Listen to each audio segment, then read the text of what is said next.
Hello, in this video I want to show you how to pack your files into RAR and zip archives on your POCO M5.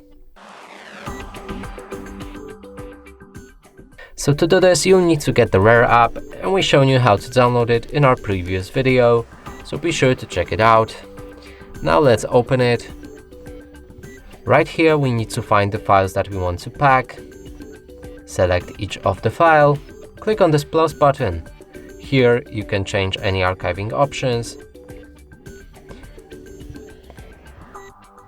So as you can see, there's a lot of options, and I'm just going to change the name. You can experiment with them if you want, but it's not necessary.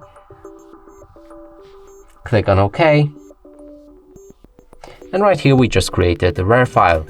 And that's it for this video. Hope you like it. Please consider subscribing to our channel, leave a like and a comment below.